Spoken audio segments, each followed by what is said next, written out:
Bonjour, Bonjour, qui êtes-vous? Philippe Triem. Alors, on est où ici? On est dans un studio. Alors apparemment ici, voilà, on est dans un studio de son en plein milieu de Paris, dans le quartier des théâtres. D'accord. Et c'est l'endroit où on enregistre des textes de la littérature, des poésies, des citations aussi, des contenus courts et des contenus longs, des romans, des contes. Alors, d'accord. Donc, vous enregistrez pour faire quoi avec? Pour le mettre en ligne, c'est ça? J'ai bien compris. Voilà, on enregistre pour mettre en ligne sur Internet et permettre d'avoir une écoute gratuite de ces sons, ou de les télécharger pour pouvoir les écouter sur des devices, sur son téléphone ou sur son iPod. Alors, d'abord, comment fonctionne le site? Comment quelqu'un qui arrive sur le site peut écouter? Qu'est-ce qu'il peut écouter? Alors, il peut tout écouter entièrement sur son ordinateur.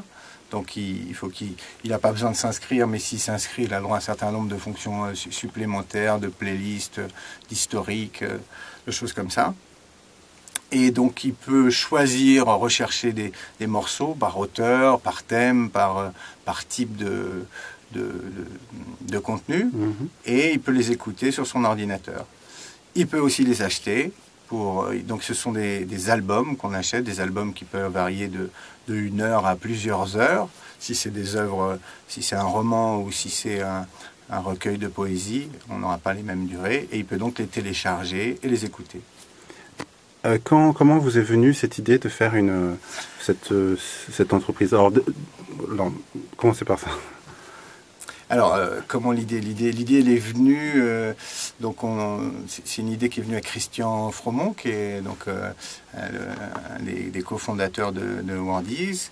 Et l'idée était de proposer des contenus courts à l'écoute, des contenus, des poésies, des choses qu'on n'a pas l'habitude d'écouter, qu'on a plus l'habitude de lire. Donc l'idée, c'était de faire une base de données qui contienne tous ces contenus-là sous forme audio. Avec une petite une spécificité, c'est que ces sons, non seulement ils sont enregistrés par des comédiens, mais ils sont également mis en scène.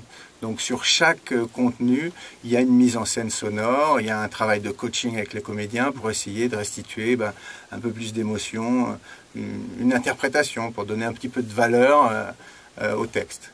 D'accord. Comment vous faites? Alors, il faut payer, je pense, à un moment ou à un autre, parce que c'est une entreprise. Voilà, alors Wordies, c'est une entreprise, donc on paye quand on veut télécharger le son, quand on veut l'acheter. D'accord. Donc c'est des prix qui sont relativement, qui sont les mêmes pour tous les albums. Un album, c'est 5 €, et pour 5 €, on peut acquérir soit une compilation de poésie, soit le Père Goriot, soit la Dame Pâle, soit le Dernier jour du condamné de Victor Hugo, soit... Pour 5 €, on peut... Ouais, voilà. D'accord. Alors, est-ce que c'est des choses qu'on peut retrouver sur iTunes? On peut les retrouver sur iTunes parce que ce sont des œuvres qui sont distribuées via les canaux de distribution de livres-disques. Donc vous le retrouverez sur iTunes, vous le retrouvez sur des sites comme Audible, vous le retrouvez sur d'autres sites comme Volume, qui sont des sites dont la vocation est de vendre des livres-disques. D'accord. Et donc Wordies est aussi donc éditeur de livres-disques. D'accord. Merci beaucoup. C'est moi.